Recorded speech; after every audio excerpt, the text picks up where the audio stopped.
ಮಾಡುವುದು ಸಹ ಒಂದು ಕಲೆ. ಹಲವಾರು ಮಹಿಳೆಯರು ಈ ಕೇಶ ವಿನ್ಯಾಸ ಮಾಡುವುದನ್ನ ಕರಗತ ಮಾಡಿಕೊಂಡು ಸಾಧನೆಯ ಮೆಟ್ಟಿಲೇರಿದ್ದಾರೆ. ವೀಕ್ಷಕರೇ, ಇಲ್ಲೊಬ್ರು ವಿಗ್ಗನ್ನ ಬಳಸಿ ಹೇರ್ ಸ್ಟೈಲ್ ನ ಹೇಗೆ ಮಾಡಬಹುದು ಅಂತ ತೋರಿಸ್ತಾ ಇದ್ದಾರೆ. ಈ ಹೇರ್ ಸ್ಟೈಲ್ ಮಾಡುವ ವಿಧಾನ ಹೇಗೆ ಅಂತ ನೀವು ಒಂದ್ಸಲ ನೋಡಿ. ಈಗ ಮದುವೆ ಸೀಸನ್ ಬಂದಿದೆ.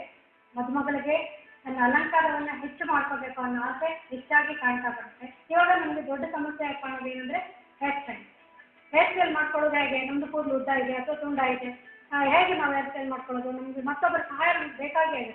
ಬೇಗ ಬೇಗ ನೋಡ್ಸಕ್ಕೂ ಟೈಮ್ ಆಗ್ತಾ ಇರುತ್ತೆ. ಹಾಗಾಗಿ ಅವಾಗ ಏನು ಮಾಡ್ತೀರಾ, ನಿಮ್ಗೆ ಬಂದಿರ್ತಕ್ಕಂಥ ಒಂದು ಯಾವುದೋ ಒಂದು ಗಂಟು ಹಾಕೊಂಡು ಹೋಗ್ಬಿಟ್ಟು ಅದು ಫೋಟೋಗಳು ಕೂಡ ಚೆನ್ನಾಗಿ ಕಾಣುತ್ತೆ. ನೀವು ರೆಡಿಯಾಗಿ ಬೇಗನೆ ಕ್ವಿಕ್ಕಾಗಿ ನೀವು ಹೆಂಗಪ್ಪ ನೀವು ಹೇರ್ ಸ್ಟೈಲ್ ಮಾಡ್ಕೋಬೇಕು ಅನ್ನೋದನ್ನ ನಾನು ಇವತ್ತು ನಿಮಗೆ ತೋರಿಸ್ಕೊಡ್ತೀನಿ. ರೆಡಿ ವಿಗ್ಗುಗಳು ಬಂದಿದೆ. ಅವುಗಳನ್ನು ತುಂಬ ಸುಲಭವಾಗಿ ನೀವು ಅವನ್ನ ಹಾಕೊಂಡು ತುಂಬ ಚೆನ್ನಾಗಿ ಕಾಣ್ಬೋದು, ಬೇಗ ಕಾಣ್ಬೋದು. 5 ನಿಮಿಷದಲ್ಲೇ ನಿಮ್ಮ ಹೇರ್ ಸ್ಟೈಲ್ ಮುಗಿದೋಗುತ್ತೆ. ಮತ್ತು ಎಲ್ಲೂ ಕಿರಿಕಿರಿ ಕೂಡ ಅನ್ಸೋದಿಲ್ಲ. ಆ ಥರ ನೀವು ಇವತ್ತು ಹೇರ್ ಸ್ಟೈಲ್ನ ನೋಡ್ಬೋದು. ಮೊದಲು ನೀವು ಫ್ರಂಟ್ ಹೇರ್ ಸ್ಟೈಲ್ ಮಾಡ್ಕೋಬೇಕಾಗುತ್ತೆ. ನಿಮಗೆ ಯಾವ ಥರ ಸೂಟ್ ಆಗುತ್ತೆ ಆ ಥರ ನೀವು ಈಸಿಯಾಗಿ ಮಾಡ್ಕೊಳ್ಳೋಂಥದ್ದು. ಚಿಕ್ಕ ಜಡೆ ಹಾಕೋದಾಗಲಿ ಅಥವಾ ಫಿಕ್ಸ್ ಮಾಡಿ ಜಡೆ ಹಾಕೋದಾಗಲಿ ಹಾಕೋದು ತುಂಬ ಕಷ್ಟ ಆಗುತ್ತೆ. ನೀವು ಅರ್ಜೆಂಟಲ್ಲಿ ಆ ಥರದ್ದು ಮಾಡ್ಕೊಳಕ್ಕೆ ಹೋಗಬಾರ್ದು. ಫ್ರಂಟ್ ನಿಮಗೆ ಈ ಥರ ಇವ್ರದ್ದು ಹೇರ್ ಕಟ್ ಇದೆ. ಫ್ರಂಟ್ ಕಟ್ ಇರೋದ್ರಿಂದ ಏನಾಗುತ್ತೆ, ಈ ಥರ ನೀವು ಎರಡು ಕಡೆನೂ ಕೂಡ ಕೂದಲು ಬಿಟ್ಕೊಂಡ್ರೆ ಇವ್ರಿಗೆ ತುಂಬ ಚೆನ್ನಾಗಿ ಕಾಣುತ್ತೆ. ಈ ಥರ ನೀವು ಚಿಕ್ಕ ಜಡೆ ಹಾಕೋದಾಗಲಿ ಟ್ವಿಸ್ಟ್ ಮಾಡಿ ಹೇರ್ ಪಿನ್ ಹಾಕೋದಾಗಲಿ ಅದೇನಾಗುತ್ತೆ, ತುಂಬ ಲೇಟ್ ಆಗುತ್ತೆ ಪ್ರೊಸೀಜರು. ಹಾಗಾಗಿ ನೀವೇನು ಮಾಡಬೇಕಾಗುತ್ತೆ, ಜಸ್ಟ್ ಈ ಕೂದಲನ್ನು ನೀವು ಈ ಥರ ಮುಂದೆ ಈಗ ಬಾಚ್ಕೊಂಬಿಡಿ. ಬಾಚ್ಕೊಂಡ್ಬಿಟ್ಟು ಹಿಂದ್ಗಡೆ ಕೂದಲನ್ನು ನೀವು ನೀಟಾಗಿ, ಅಂದರೆ ಅವ್ರದ್ದು ಕೂದಲು ಉದ್ದ ಇರಲಿ ಅಥವಾ ತುಂಡ ಇರಲಿ, ಆ ಕೂದಲುಗಳನ್ನೆಲ್ಲ ಏನು ಮಾಡಬೇಕಾಗುತ್ತೆ, ಕ್ಲೀನಾಗಿ ನೀವು ಫಾರ್ಮ್ ಮಾಡ್ಕೋಬೇಕು. ಕ್ಲೀನಾಗಿ ಬಾಚ್ಕೊಳ್ಳಿ. ಆ್ಯಸ್ ಯೂಶುವಲ್ ನೀವು ಯಾವ ಥರ ಬಾಚ್ಕೊಳ್ತೀರಾ ಆ ಥರ ಕೂದಲನ್ನ ಎಲ್ಲನೂ ಒಗ್ಗಟ್ಟಾಗಿ ಸೇರಿಸ್ಬಿಟ್ಟು ಈ ಥರ ನೀವು ಮಾಮೂಲಿಯಾಗಿ ಗಂಟನ್ನು ಹಾಕ್ಕೊಳ್ಳಿ. ಈ ಥರ ಎಂಡಲ್ಲಿ ಕಟಿಂಗ್ ಹಾಕಿ. ಇದು ನಾರ್ಮಲ್ ನಾಟು, ಅದಕ್ಕೀಗೆ ಪಿನ್ ಹಾಕಬೇಕು. ಈ ಥರ ವಿದ್ಯುತ್ ನಿಮಗೆ ಮಾರ್ಕೆಟಲ್ಲಿ ಸಿಗುತ್ತೆ. ಇದರಲ್ಲಿ ಕರ್ಲ್ಸ್ ಕೂಡ ಇರುತ್ತೆ, ಲಾಂಗ್ ಹೇರ್ ಇರುತ್ತೆ, ಮತ್ತು ಕರ್ಲ್ ಇರುತ್ತೆ, ಮತ್ತು ಸ್ಟ್ರೈಟ್ ಹೇರ್ಸ್ ಕೂಡ ನಿಮಗೆ ಸಿಕ್ಕುತ್ತೆ. ಇದಕ್ಕೆ ಈ ಥರ ಹಿಂದೆ ಅವರು ಬಾಚಣಿಕೆ ಥರ ನಿಮಗೆ ಕ್ಲಿಪ್ ಕೊಟ್ಟಿರ್ತಾರೆ. ಅದೇನಾಗುತ್ತೆ, ನೀವು ಕರೆಕ್ಟಾಗಿ ನಿಮ್ಮ ಹೇರ್ಗೆ ಅದು ಕೂತ್ಕೊಳ್ಳುತ್ತೆ. ಶಾರ್ಟ್ ಕೂಡ ಹಾಕ್ಕೊಂಡು ನೀವು ಗಟ್ಟಿಯಾಗಿ ಕಟ್ಕೋಬೋದು ನಿಮ್ಮ ಹೇರ್ಗೆ. ಇದನ್ನು ಹಾಕೋದಷ್ಟೇ ಅಲ್ಲ, ನೀವು ಸುತ್ತಲೂ ಕೂಡ ಹೇರ್ ಪಿನ್ ಹಾಕೋಬೇಕು. ಯಾವ ಥರ ಅಂತ ನಾನು ನಿಮಗೆ ತೋರಿಸ್ತೀನಿ. ಇದು ಎಷ್ಟು ಎತ್ತರ ನೀವು ಹಾಕೊಳ್ತೀರಾ ಅನ್ನೋದ್ರ ಮೇಲೆ ಡಿಪೆಂಡ್ ಇರುತ್ತೆ. ನಿಮಗೆ ಜಾಸ್ತಿ ಎತ್ತರ ಬೇಕು ಅಂತಂದರೆ ನೀವು ಇಲ್ಲಿಂದಲೇ ಸ್ಟಾರ್ಟ್ ಮಾಡಿ.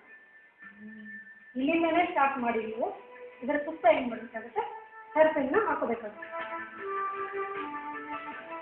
ಜಾಸ್ತಿ ಹೇರ್ ಪಿನ್ ಕೂಡ ಹಾಕಬಾರ್ದು, ಯಾಕಂದರೆ ತೆಗೆಯುವಾಗ ಅದು ಗೊಂದಲ ಆಗುತ್ತೆ. ನಿಮಗೆ ಯಾವ ಥರ ಬೇಗ ಬೇಗ ತೆಗೆದು ಹೋಗ್ಬಿಟ್ಟು ಇರೋ ಕೂದಲು ಕೂಡ ಕಟ್ ಮಾಡ್ಕೊಳ್ತೀರಾ, ಅಥವಾ ವಿಗ್ ಕೂಡ ಕಟ್ಟಾಗೋ ಚಾನ್ಸಸ್ ಇರುತ್ತೆ. ಇದು ಹಾಕ್ಬಿಟ್ಟು ನೀವೇನು ಮಾಡ್ತೀರಾ, ಒರಿಜಿನಲ್ ಫ್ಲವರ್ಸ್ ಕೂಡ ಇಡ್ಬೋದು. ನಾವು ರೆಡಿ ಫ್ಲವರ್ಸ್ ಕೂಡ ಸೇಲ್ ಆಗ್ತದೆ, ತುಂಬಾ ಚೆನ್ನಾಗಿ ಕಾಣುತ್ತೆ. ಮತ್ತು ಕ್ವಿಕ್ಕಾಗಿ ನೀವು ಈ ಥರ ಹೇರ್ ಸ್ಟೈಲ್ನ ಮಾಡ್ಕೊಬೋದು.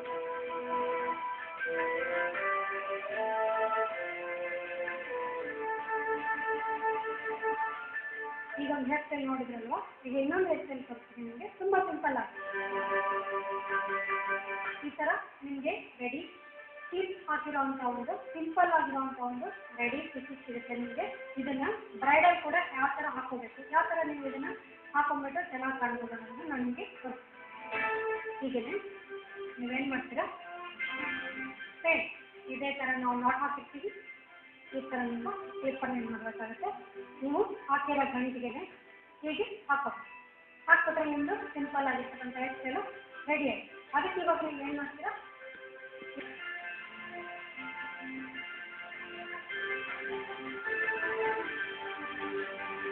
ನೋಡಿದ್ರಲ್ಲ ಹೇರ್ ಸ್ಟೈಲು ತುಂಬ ಸಿಂಪಲ್ ಆಗಿ ಮಾಡುವಂಥದ್ದು. ಕ್ಲಿಪ್ ಜೊತೆ ಬರ್ತಕ್ಕಂಥ ಇದು ಹೇರ್ ಸ್ಟೈಲು ನೀವು ಹಾಕೊಂಡ್ಬಿಟ್ಟು ಆರ್ಟಿಫಿಷಿಯಲ್ ಫ್ಲವರ್ಸ್ ಆದ್ರೆ ಇಟ್ಕೋಬೋದು, ನೀವು ಒರಿಜಿನಲ್ ಫ್ಲವರ್ಸ್ ಆದ್ರೆ ಹಾಕೋಬೋದು.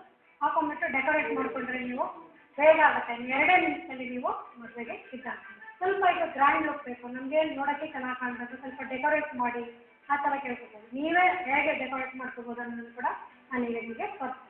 ಈ ಥರ ಸ್ವಲ್ಪ ಗ್ರ್ಯಾಂಡ್ ಇರುವಂಥ ವಿಗ್ ಇದೆ, ಅದು ಕೂಡ ಹಾಗೇನೇ ಇರುತ್ತೆ. ಅದಕ್ಕೂ ಕೂಡ ಈ ಥರ ನಿಮಗೆ ಕ್ಲಿಪ್ ಸಿಗುತ್ತೆ. ನೀವು ಇದನ್ನು ಸ್ಟೀಮ್ ಅಪ್ ಮಾಡಿಬಿಟ್ಟು ಜಸ್ಟ್ ಕ್ಲಿಪ್ ಹಾಕ್ಬಿಟ್ರೆ ಸಾಕು, ನಿಮ್ಮದು ಹೇರ್ ಸ್ಟೈಲ್ ರೆಡಿ ಆಗಿದೆ. ಇದನ್ನು ಹೇಗೆ ಹಾಕೋದು ಅನ್ನೋದನ್ನ ನಿಮಗೆ ತೋರಿಸ್ಕೊಡ್ತೀನಿ. ಸರಿ, ನಾವು ಯಾವ ಥರ ನೀವು ಗಂಟು ಹಾಕ್ಕೊಳ್ತೀರೋ ಆ ಥರ ಗಂಟು ಹಾಕಿ, ಈ ಹಾಕಿರ್ತಕ್ಕಂಥ ಗಂಟೆ ಏನಿರುತ್ತೆ ಬಿಚ್ಚಬಾರ್ದು. ಇದು ಬಿಚ್ಚಿಬಿಟ್ರೆ ಈ ಕೂದಲು ಜೊತೆಗೆ ಈ ವಿಗ್ ಕೂಡ ಸಿಂಕ್ ಆಗಿಬಿಟ್ಟು ನಿಮಗೆ ಹೇರ್ ಸ್ಟೈಲ್ ಯಾವುದು ಅಂತಲೇ ಗೊತ್ತಾಗಲ್ಲ, ಮತ್ತು ಬ್ರೈಡಲ್ಗೆ ಇರಿಸ್ಮಿಸ್ ಕೂಡ ಆಗ್ಬೋದು. ಹಾಗಾಗಿ ನೀವು ಈ ಹೇರ್ನ ಏನು ಮಾಡ್ತೀರೋ ಕ್ಲೀನಾಗಿ ಟೈಅಪ್ ಮಾಡಬೇಕು. ಇದನ್ನು ಈಗ ಹೇಗೆ ಹಾಕೋದಂದ್ರೆ ನೀವು ಒಂದು 2ರಿಂದ 3 ಕಡೆ ಮಾತ್ರನೇ ಹೇರ್ ಪಿನ್ಸ್ನ ಹಾಕಬೇಕು. ಮೊದಲೇ ಅಂದರೆ ಜಾಸ್ತಿ ಕ್ಲಿಪ್ ಹಾಕೊಳ್ಳೋದ್ರಿಂದ ಏನಾಗುತ್ತೆ, ವಿಗ್ ಹಾಳಾಗ್ಬಿಡುತ್ತೆ. ಇದನ್ನ ಎತ್ತಿಟ್ರೆ ನೀವು ಬೇರೆ ಫಂಕ್ಷನಲ್ಲೂ ಕೂಡ ನೀಟಾಗಿ ಹಾಕೊಂಡು ಹೋಗ್ಬೋದು, ಚೆನ್ನಾಗಿ ಕಾಣುತ್ತೆ. ಸಿಂಪಲ್ಲಾಗಿ ಸ್ಟಿಕರ್ಸ್ ಬಂದಿದೆ. ಈ ಸ್ಟಿಕರ್ಸ್ನ ನೀವು ಈ ಥರ ಮುಂದುಗಡೆಯಿಂದಲೇ ಅಂಟಿಸ್ತಾ ಹೋಗ್ಬೋದು.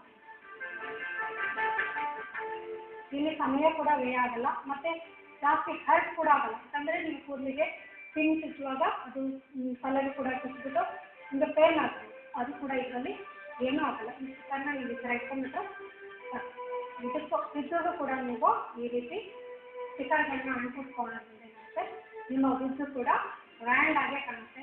ನೀವು ಮತ್ತು ಈ ಇವನ್ನ ಬ್ರೈಡಲ್ ಏನೋ ನಿಮಗೆ ಫಾಲ್ಸ್ ಇರೋದಾಗ್ಬೋದು, ಬೇರೆ ಬೇಸ್ ಇರೋದಾಗ್ಬೋದು, ಅದ್ಯಾವ ಜಾಸ್ತಿ ಸಮಸ್ಯೆ ಕಾಣಲ್ಲ. ಇಷ್ಟಾದರೆ ಸಾಕು. ಅದಾದಮೇಲೆ ನೀವು ಈ ಥರ ಆರ್ಟಿಫಿಷಿಯಲ್ ಕ್ಲಿಪ್ಗಳು ಅದನ್ನು ಹಾಕೋದು. ಜಾಸ್ತಿ ಆಯ್ತಲ್ವ, ಈಗ ನಿಮಗೆ ಮುಂದುಗಡೆ ಬೈತಲೆ ಮಣಿ ಹಾಕಬೇಕಾಗುತ್ತೆ.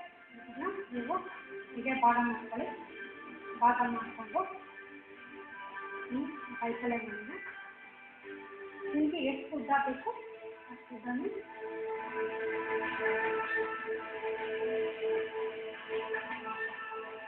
ಇನ್ನು ಫಂಕ್ಷನ್ ಮುಗಿತಾ ಇದ್ದಂಗೆ ನೀವೇನು ಮಾಡಬೇಕಾಗುತ್ತೆ, ಕ್ಲಿಪ್ಸ್ ಎಲ್ಲ ತೆಗೆದು ಅದನ್ನು ಕ್ಲೀನಾಗಿ ಒಂದು ಮೆಟಿನ್ ಬಾಕ್ಸಲ್ಲಿ ಹಾಕಿಟ್ರೆ ನೀವು ಮತ್ತೊಂದು ಕಾರ್ಯಕ್ರಮದಲ್ಲೂ ಕೂಡ ನೀವು ಇದನ್ನು ಹಾಕ್ಕೊಂಡು ತುಂಬ ಚೆನ್ನಾಗಿ ಕಾಣ್ಬೋದು. ಹೀಗೆ ಸಿಂಪಲ್ ಆಗಿ ನೀವು ಕ್ಲಿಪ್ಸ್ನ ಹಾಕೊಳ್ಳೋದನ್ನ ರೂಢಿ ಮಾಡ್ಬೋದು.